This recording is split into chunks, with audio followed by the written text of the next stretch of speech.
सुर्खियों में।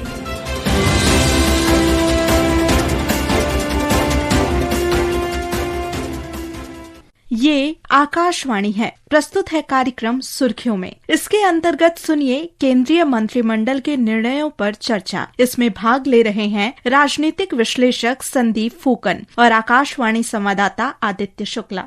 प्रधानमंत्री नरेंद्र मोदी की अध्यक्षता में केंद्रीय मंत्रिमंडल की आज बैठक हुई, जिसमें कई अहम फैसले लिए गए। एक बड़ा फैसला जो है उस पे हम बात करेंगे, पर उससे पहले आइए स्वागत करते हैं हमारे इस कार्यक्रम में सीनियर जर्नलिस्ट संदीप फूकन जी का। संदीप जी, स्वागत है आपका। नमस्कार। संदीप जी, आज राजनीतिक मामलों की जो मंत्रिमंडल समिति है उसने एक बड़ा फैसला किया है कि आने वाली जनगणना में जातीय जनगणना को भी जोड़ा जाएगा। ये फैसला कितना बड़ा है, हम इस पे आपसे जानेंगे। आपसे हमारा पहला सवाल भी यही होगा, लेकिन आइए उससे पहले सुनते हैं आज केंद्रीय मंत्री अश्विनी वैष्णव ने मीडिया को इस फैसले की जानकारी देते हुए क्या कहा।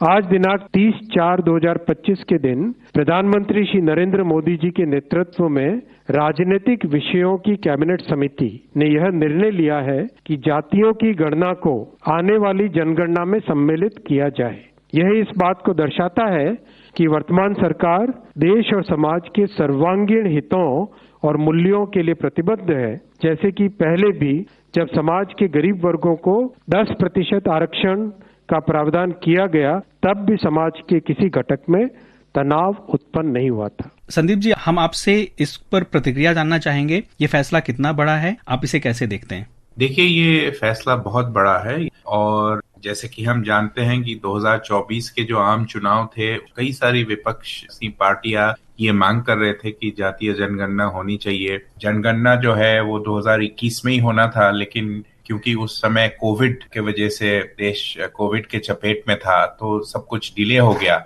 जब भी ये जनगणना होना था तो मुख्य विपक्षी पार्टी कांग्रेस की भी ये मांग थी। विपक्षी नेता जो लोकसभा के जो विपक्ष के नेता हैं राहुल गांधी, उन्होंने कई बार ये मुद्दा उठाया था। सरकार ने हमेशा से कहा था कि हम नहीं कराएंगे, ऐसा कभी नहीं कहा। लेकिन सरकार ने ये भी नहीं कहा था कि हम जरूर कराएंगे। सरकार के अंदर भी दो मत थे। ये बहुत बड़ी, आपको मैं ये बता दूं आदित्य जी कि जो जातीय जनगणना है वो 1931 के बाद से कभी भी इंडिपेंडेंट इंडिया में नहीं हुआ। जब से हमारी देश को आजादी मिली तब से जितनी बार भी, मतलब हर दशक पे एक जनगणना होता था। 51 में हुआ, 61 में हुआ, 71, 81, 91, किसी में भी जातीय जनगणना नहीं हुआ। जबकि अधिकतर समय उस समय कांग्रेस की सरकारें थीं, उन्होंने भी नहीं किया और दूसरे सरकारों ने भी नहीं किया। लेकिन अभी ये बहुत सारी पार्टियों का मानना है कि अभी एक ऐसा समय आ गया है कि पॉलिसी मेकिंग के लिए किस समाज का कितना संख्या है, मतलब किस कम्युनिटी का कितना संख्या है, उसको एक्यूरेटली जानना चाहिए। एक सोशियो इकोनॉमिक सेंसस जरूर हुआ था 2011 में, यूपीए के समय में हुआ था, लेकिन वो कास्ट सेंसस से अलग था। हालांकि उसके जो रिजल्ट्स थे वो कभी सार्वजनिक नहीं किया गया, क्योंकि उस समय भी मनमोहन सिंह सरकार में भी दो मत थे। एक मत कहती थी कि इनको सार्वजनिक किया जाए, दूसरी मत बोल रहे थे कि इनके जो आंकड़े जो हमें मिले हैं उस पे हमें दोबारा एक गहन करना पड़ेगा, और इस असमंजस में वो भी कभी सार्वजनिक नहीं हुआ। उसके बाद जब प्रधानमंत्री नरेंद्र मोदी जी की सरकार आई 2014 से, खास तौर से पिछले 3-4 सालों से विपक्ष ने इसको बहुत जोर पकड़ा। हालांकि सरकार के जो एलाइज हैं, बीजेपी के खुद के एलाई नीतीश कुमार जी, उनके अगुवाई में बिहार में एक कास्ट सर्वे हुआ था। आपको ये बता दूं आदित्य जी, सेंसस जो है, हालांकि हम लोग मीडिया में स्टेट गवर्नमेंट्स जो करती है उसको भी हम लोग सेंसस बोलते हैं, लेकिन सेंसस सिर्फ और सिर्फ केंद्र सरकार कर सकती है। बाकी के जो राज्य सरकारें करती है वो सर्वे होते हैं। तो हाल ही में देखा हमने कि तेलंगाना में कांग्रेस की सरकार ने एक कास्ट सर्वे किया, और लेकिन सबसे पहले किसी राज्य सरकार ने अगर किया तो वो नीतीश कुमार की सरकार थी। और जैसे मैंने कहा कि एनडीए के घटक दलों में भी ये एक ओपिनियन था कि समय आ चुका है कि कास्ट सेंसस होना चाहिए, और चंद्रबाबू नायडू भी इसके समर्थन में थे। लेकिन फाइनल डिसीजन बीजेपी को लेना था और आज एक बहुत बड़ी फैसला इन्होंने ले लिया। जी बिल्कुल, मेरा सवाल अगला यही है कि जैसा आपने भी बताया कि कुछ राज्यों ने अपने स्तर पर जातीय सर्वे कराया है और आपने बिहार का जिक्र किया, तेलंगाना का जिक्र किया। हम अगर देखें तो कर्नाटक पिछले भी है, जी उसमें जी कर्नाटक भी है। कर्नाटक भी है उसमें। हम अगर देखें तो पिछले कुछ समय से जो विपक्षी दल थे उनकी ये एक सबसे बड़ी मांग में से हम कहें तो ये निकलकर सामने आया था, वो चाहते थे कि जातीय जनगणना हो। तो इस फैसले को इस समय पे जो सरकार ने लिया है, इसकी जरूरत आज के समय में जातीय जनगणना की जरूरत आपके हिसाब से कितनी अहम हो जाती है, जिस पर आज सरकार ने ये बड़ा फैसला लिया? दरअसल ये इतना आसान फैसला भी नहीं है किसी भी सरकार या किसी भी राजनीतिक दल के लिए। आपने विपक्ष की जिक्र की कि विपक्ष जरूर ये अहम मांग थी। विपक्ष के नेता राहुल गांधी, उन्होंने भी इस मुद्दे को काफी उठाया, लेकिन मैं आपको एक कॉन्ट्रडिक्शन दिखा देता हूं। कांग्रेस की ही सरकार है कर्नाटक में और उन्होंने एक सर्वे किया था। अभी 17 अप्रैल में सिद्धारमैया सरकार है, उनकी जो कैबिनेट थी, मंत्रिमंडल की बैठक हुई, कैबिनेट की बैठक हुई, और लेकिन ये लोग खुले तौर से ये डिसाइड नहीं कर पाए कि इनके जो नतीजे हैं उनको सार्वजनिक किया जाए या नहीं, क्योंकि कई चीजें ऐसी बाहर निकल के आ सकती है जिससे कि विवाद भी हो सकता है। तो ये आसान फैसला नहीं होता है। बिल्कुल। तो कोई भी सरकार या कोई भी पार्टी, देखिए मतलब कांग्रेस के सबसे बड़े नेता मल्लिकार्जुन खड़गे अध्यक्ष और राहुल गांधी विपक्षी नेता, उन दोनों ने काफी दिनों से ये बोलते रहे हैं, लेकिन जैसे मैंने कहा कि उन्हीं की सरकार कर्नाटक में वो लोग नहीं कर पाए, मतलब वो अभी तक उन्होंने सार्वजनिक नहीं किया है। किन कारणों से नहीं किया है वो बताया नहीं जा रहा है, लेकिन लोग ऐसे जो खबरें हमें करते रहते हैं उसमें ये जाहिर है कि कैबिनेट एक मत नहीं है, कैबिनेट के अंदर काफी विभिन्न मत है, और ये सारे मतों को जब तक एक कंसेंसस नहीं लिया जाए तब तक शायद कर्नाटक में भी वो लोग सार्वजनिक नहीं करेंगे। ठीक उसी तरह जो केंद्र सरकार है उसमें भी कई मते थे, जैसे मैंने अभी कहा कि बीजेपी के घटक दल जो है कुछ लोग उसकी अगुवाई कर रहे थे, कोई ओपिनियन नहीं थे। बीजेपी के अंदर भी एक ऐसे व्यू थे कि शायद इससे जो है ये सही नहीं होगा, इससे विभाजन हो सकता है जातीय जनगणना। लेकिन जो आदित्य जी जो मेन आर्ग्यूमेंट है, जो मुख्य तर्क ये है कि देखिए मतलब किस वर्ग के कितनी संख्या है ये जानना सरकार के लिए इसलिए भी जरूरी होता है क्योंकि मान लीजिए कि किसी एक कम्युनिटी का या एक सोशल ग्रुप का, एक सामाजिक गुट का अगर नंबर बहुत कम है, मान लीजिए उनके शैक्षणिक या उनकी सामाजिक स्थिति बहुत गंभीर है या बहुत पिछड़ा है, तो उनको कैसे पॉलिसी के थ्रू उनको मदद किया जाए, ये जानने के लिए भी सरकार को उनकी संख्या जानना जरूरी है। जी बिल्कुल, हमने इस पर विस्तार से बातचीत की। हम कैबिनेट के एक और फैसले पर आते हैं जो जुड़ा है गन्ना किसानों को जो दिया जाता है गन्ने का उचित और लाभकारी मूल्य, उसे सरकार ने आज मंजूरी दे दी है। गन्ना सत्र 2025-26 के लिए इस मूल्य को 355 रुपए प्रति क्विंटल तय किया गया है। आइए सबसे पहले सुनते हैं कि केंद्रीय मंत्री अश्विनी वैष्णव ने गन्ना किसानों के लिए जो आज उचित और लाभकारी मूल्य को मंजूरी दी गई है उस पर क्या कहा। बेसिक तौर पे अगर आप देखें कि जो कॉस्ट है, all India weighted average cost of production of sugarcane, वो है 173 रुपीज पर क्विंटल। ऑलमोस्ट उसका डबल प्राइस डिसाइड किया गया है 355 rupees, 105% more than the cost. This is very important figure. 2023-24 इस पीरियड का जो एग्रीकल्चर इस शुगर केन सीजन के जो कंप्लीट लेटेस्ट डेटा है उसके हिसाब से शुगर केन फार्मर्स को 1,11,701 करोड़ रुपए शुगर केन के दाम के रूप में मिले। हम आपसे इस पर भी विस्तार से जानना चाहेंगे कि ये जो सरकार ने तय किया है गन्ना मूल्य 355 रुपए प्रति क्विंटल, इससे किसानों को कैसे लाभ होगा, और गन्ना किसानों के बारे में अगर आप हमें विस्तार से बता सकें तो।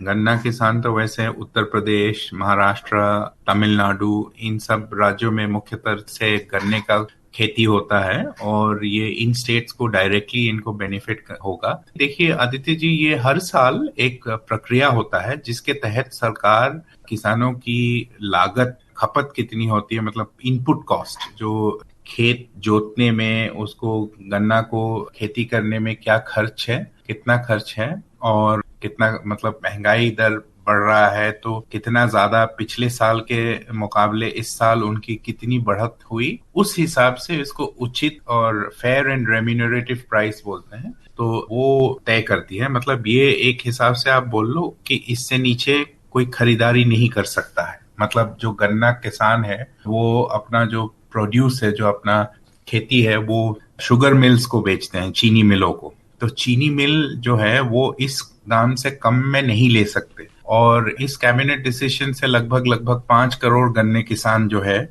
जैसे मैंने कहा कि वैसे तो सारी स्टेट्स में है, लेकिन मुख्य तौर पे तमिलनाडु, उत्तर प्रदेश, महाराष्ट्र, ये सब स्टेट्स जो है इसमें गन्ना खेती बहुत बड़े पैमाने पे होते हैं, और इन स्टेटों को बहुत सीधा सीधा लाभ होगा। लगभग 5 करोड़ किसान इससे लाभान्वित होंगे। संदीप जी, एक और फैसला आज केंद्रीय कैबिनेट ने लिया है, वो जुड़ा है मेघालय के शिलोंग से असम के सिलचर के पास तक एक 167 किलोमीटर लंबी हाईवे NH6 को ग्रीनफील्ड हाई स्पीड कॉरिडोर का विकास किया जाएगा। इसे भी सरकार ने मंजूरी दे दी है। इस कॉरिडोर की कुल लागत आएगी लगभग 23,000 करोड़ रुपए। आइए सबसे पहले सुनते हैं कि केंद्रीय मंत्री अश्विनी वैष्णव ने उस पर क्या कहा। शिलोंग से सिलचर हमारे नॉर्थ ईस्टर्न सेक्टर में एक बहुत बड़ा project high speed corridor highway का मेघालय और असम को जोड़ता हुआ वो अप्रूव हुआ है। बहुत बड़ा प्रोजेक्ट है। 22,864 करोड़ रुपीस का इसका एस्टिमेटेड कॉस्ट है। 166 किलोमीटर्स 4 लेन एक्सेस कंट्रोल्ड, बहुत इंपॉर्टेंट है। हम जानना चाहेंगे संदीप जी, एक ये तो हो गया कि जो मेघालय से और शिलोंग से सिलचर तक को जोड़ने का एक हाईवे, हम बात करना चाहेंगे इसके साथ साथ पूरे नॉर्थ ईस्ट की। पिछले 10 सालों में सरकार का विशेष जोर रहा है कि वहां पर विकास बढ़े, वहां पर जो आधारभूत सुविधाएं हैं वो बढ़े, कनेक्टिविटी बेहतर हो। आप कैसे देखते हैं पूरे नॉर्थ ईस्ट के समग्र विकास को इस फैसले को केंद्र में रखते हुए? देखिए, मैं खुद ही नॉर्थ ईस्ट के हूँ, मैं आसाम से हूँ, तो मैं ये जरूर कहूंगा कि पिछले 10 सालों में एनडीए सरकार का ये प्रयास रहा है कि इंफ्रास्ट्रक्चर डेवलपमेंट में बहुत जोर दे। जैसे कि आपको पता है आदित्य जी की कनेक्टिविटी जो है एक बहुत बड़ी इशू है नॉर्थ ईस्ट के लिए। आज का जो फैसला हुआ हाई स्पीड ग्रीन कॉरिडोर, ये एक बेहद इम्पोर्टेंट मुद्दा है, क्योंकि जैसे आपको अगर ये क्यों जरूरी है मैं बता देता हूँ। जो हालात है अभी सड़कों का, जो प्रेजेंट हालात है वो इतने, और बारिश से मानसून से खराब हो जाते हैं, कनेक्टिविटी कट जाती है, और स्थिति इतनी खराब होती है कि बहुत समय, मतलब 12, 14, 16 घंटे लग जाते हैं। जैसे कि हिंदी में कहता है कि कमर टूट जाती है बस में बैठे जाते जाते अगर पैसेंजर सवारी हो। और जहां तक सामान, क्योंकि ये सिलचर जो है वो सदर्न असम में है, साउथ पॉइंट, वहां से ये वही रूट होता है, मेघालय तुरा होते हुए जाते हैं। उधर भी क्या है कि सामान जो होता है, जो गुड्स, मतलब एसेंशियल गुड्स जो ट्रांसपोर्ट होते हैं, उनमें भी बहुत टाइम लगता है, एक्सीडेंट प्रोन है, कॉस्ट भी बहुत बढ़ जाती है। तो इन सब चीजों से निजात पाने के लिए ये एक बहुत ही अच्छी कदम है। और जैसे मैंने कहा कि ये पिछले 10 सालों में जो हमने देखा है कि हर स्तर पे, हर जगह पे जहां संभव हो सकती है, क्योंकि all weather road, all weather connectivity एक बहुत जरूरी एस्पेक्ट है नॉर्थ ईस्ट के लिए, और उसकी कोशिश है, और उसी कोशिश के दिशा में ये एक और कदम है। संदीप जी, आपने विस्तार से इस बारे में जानकारी दी, और हमने आज जो फैसले लिए गए थे, खास करके विशेषकर जो जातीय जनगणना को आने वाले जनगणना में जोड़ा जाएगा, इस पर हमने विस्तार से बात की। संदीप जी, इसके लिए आपका बहुत बहुत धन्यवाद। धन्यवाद। अभी आप सुन रहे थे केंद्रीय मंत्रिमंडल के निर्णयों पर चर्चा। इसमें भाग ले रहे थे राजनीतिक विश्लेषक संदीप फूकन और आकाशवाणी संवाददाता आदित्य शुक्ला। यह कार्यक्रम आकाशवाणी के समाचार सेवा प्रभाग द्वारा प्रस्तुत किया गया। इसे आप हमारे mobile app news on AIR और YouTube channel news on AIR official पर भी सुन सकते हैं। इस कार्यक्रम के संबंध में अपनी प्रतिक्रिया आप हमें ईमेल या व्हाट्सएप के माध्यम से भेज सकते हैं। ईमेल का पता है AIRNSTtalks@gmail.com और व्हाट्सएप नंबर है 9289094044। सुर्खियों में